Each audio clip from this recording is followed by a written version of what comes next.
कई बार लगता है कि योगी जो हैं जिस तरह के वस्त्र पहनते हैं कि उत्तर प्रदेश को एक मॉडल हिंदू स्टेटमेंट कन्वर्ट कर दिया है। देखिए, एक योगी के रूप में मेरा एक ही धर्म है और वह धर्म है मेरा राष्ट्र धर्म। देखिए, जब आप हिंदू की बात करते हैं तो लोग उसको गलत परिप्रेक्ष्य में लेते हैं, लेकिन मैं इसको गलत परिप्रेक्ष्य में कभी नहीं लेता। आपने कहीं कहा था हर भारतीय हिंदू है, आपने कहा हर भारतीय हिंदू है। भारत की पहचान ही हिंदू है। देखिए, जब हम भारत बोलते हैं तो भारत हमारी भौगोलिक सीमा को प्रदर्शित करता है। हमारी भौगोलिक सीमा आज उत्तर में कश्मीर से लेकर के सुदूर दक्षिण में कन्याकुमारी तक है। पूरब में अरुणाचल से लेकर के द्वारिकापुरी तक का ये पूरा भूभाग हमारा भारत की वर्तमान भौगोलिक सीमा तक में आ जाता है। लेकिन जब हम हिंदू की बात करते हैं तो हमारी सांस्कृतिक सीमाओं को भी हमें आभास कराता है। ये हिमालय से लेकर के हिंदू कुष्ठ सुदूर दक्षिण तक, और आप दक्षिण पूर्व एशिया के देशों को जो हिंदू संस्कृति से, हिंदू परंपरा से किसी न किसी रूप में जुड़े हुए हैं, कोई राम की परंपरा से, कोई बुद्ध की परंपरा से,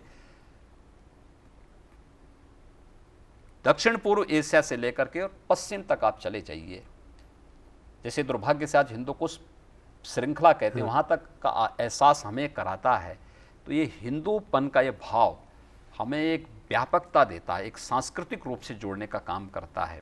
अगर दक्षिण भारत का एक कोई सनातन हिंदू धर्मावलंबी मानसरोवर की यात्रा में जाता है या कोई भारतवासी जाता है, इसलिए जाता है कि कैलाश मानसरोवर हिंदू संस्कृति का प्रतीक है। हिंदू संस्कृति का एक प्रतीक है, रहा है, अतीत के उन कालखंडों से रहा है जब हो सकता है जाति, मत, पंथ, मजहब और राष्ट्र की सीमाएं इस रूप में नहीं रहेंगी। उस कालखंड में भी ये था। तो हम उस हिंदू की बात कर रहे हैं, इसलिए एक व्यापक अवधारणा है। उस व्यापक अवधारणा को अगर हम लोग और भारत का हर नागरिक स्वीकार कर ले तो मुझे लगता है कि हमारी ताकत और अच्छी बढ़ सकती है और मजबूती के साथ हम दुनिया के सामने। मैं तो इसे कहूँ कि राजनीति में हर आदमी देखता है व्यक्ति को, कि जैसे आपने कहा कि मैं राष्ट्र धर्म मेरा धर्म है, परंतु जो आपने कहा सांस्कृतिक जो भाषा है उस हिसाब से, आपके हिसाब से भारत ज्योग्राफी के हिसाब से, भूगोलिक दृष्टि से हिसाब से तो हिंदू राष्ट्र कल्चरली हो गया ना। भारत तो कल्चरली है ही, भारत उस चीज को मानता ही, हर हिंदू राष्ट्र हो गया ना आपके। राम कृष्ण शंकर की परंपरा के साथ देखिए, हिंदू की सबसे बड़ी विशेषता क्या है? हिंदू कोई चीज अपनी थोपता नहीं। हम अपनी बात को कभी थोपते नहीं किसी पे। नहीं, मैं जो योगी जी कह रहा हूं, मैं क्या कह रहा हूं ना, हम अपनी बात को किसी पे थोपते नहीं। नहीं थोपते, बिल्कुल सहनशीलता बहुत ज्यादा है। मैं सहनशीलता की बात नहीं, हम अपनी बात नहीं थोपते। हम तो हिंदू पे भी नहीं थोपते हैं।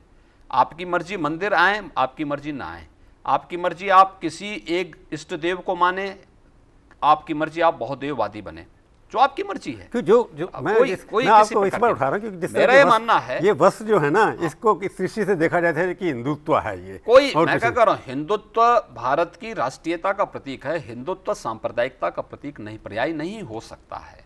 और हिंदू हमारी पहचान है। अपनी पहचान को विस्मृत करके, अपने अतीत से भटक करके कोई व्यक्ति कभी अपने लक्ष्य को प्राप्त नहीं कर सकता है। वही लगता है ना कि लोग कहते हैं कि योगी जी जब से आए हैं मुख्यमंत्री के अंदर, यूपी की, उत्तर प्रदेश की पहचान ही बदल दिया आपने। पहले यूपी को जाना जाता था सारे विश्व के अंदर कि वहाँ आगरा है, ताजमहल है। जब से अब आप यहाँ पर आए हैं, लोग कहते हैं वाराणसी भी वहाँ पर है, मथुरा भी वहाँ पर है, प्रयागराज भी वहाँ पर है। ये आपका एक डेलिब्रेट, एक सोचा समझा प्लान था जिसके मुताबिक आपने उत्तर प्रदेश की छवि बदल दी। देखिए, छवि मैंने बदली नहीं, उत्तर प्रदेश की छवि पहले से बदली है।